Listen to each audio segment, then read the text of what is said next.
রাজধানী সহ সারা দেশে ছড়িয়ে পড়েছে হাম বা মিজলস রোগ। আক্রান্তদের বেশিরভাগই বয়স 1 থেকে 9 মাসের মধ্যে।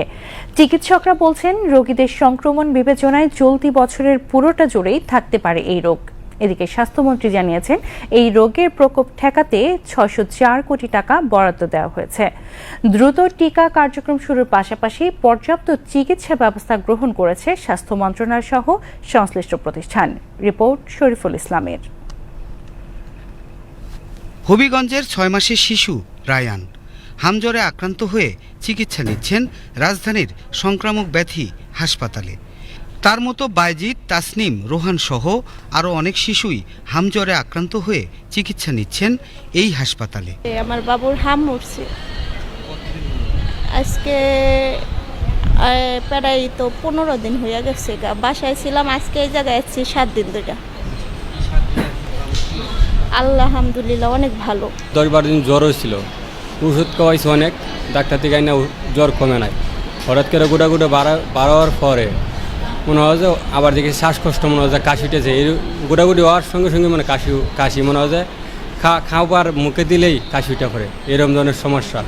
তারপরে অনেক হাসপাতালে নিয়ে যাওয়ার পরে রাখে না, এই জায়গায় পাঠাইছে। চিকিৎসকরা বলছেন, হাম বা মিজলস নিয়ে যারাই আসছেন তাদের বেশিরভাগেরই বয়স 1 থেকে 9 মাসের মধ্যে। শুরুতে এই রোগে জ্বর, সর্দি, কাশি, শ্বাসকষ্ট, খিঁচুনি, ডায়রিয়া সহ নানা উপসর্গ দেখা দেয়।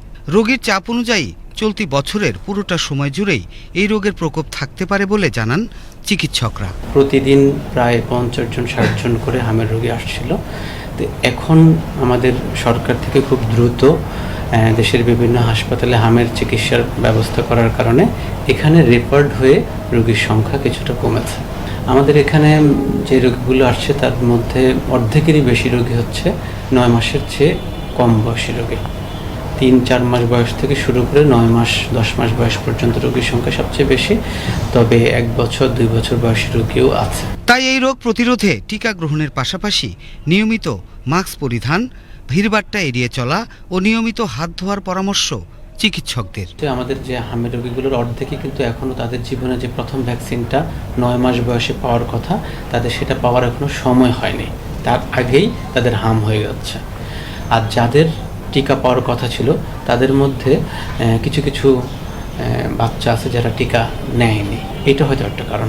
এদিকে স্বাস্থ্যমন্ত্রী জানিয়েছেন, দেশব্যাপী এই রোগের প্রকোপ ঠেকাতে টিকা কার্যক্রম জোরদার করার পাশাপাশি পর্যাপ্ত চিকিৎসা ব্যবস্থা গ্রহণ করেছে স্বাস্থ্য মন্ত্রণালয়। আশা করা যায় দ্রুতই এই রোগের প্রকোপ নিয়ন্ত্রণে আসবে। অনেক বেড়েছে মিজলসটা। 8 বছর আগে মিজলসের ভ্যাকসিন দেওয়া হয়েছে, এরপর আর ভ্যাকসিন কোনো গভর্নমেন্ট দেয় নাই। আমরা কিন্তু এর মধ্যে 604 কোটি টাকা বরাদ্দ করেছি, পারচেজ কমিটি পাস হয়েছে। আমরা এপিআই ইনক্লুডিং ওই ভ্যাকসিন আমরা সব কালেকশন করবো যথাসময় এবং স্টার্ট করব। আর এখন যেটা মিজলস বাড়তেছে, we have taken all preparations.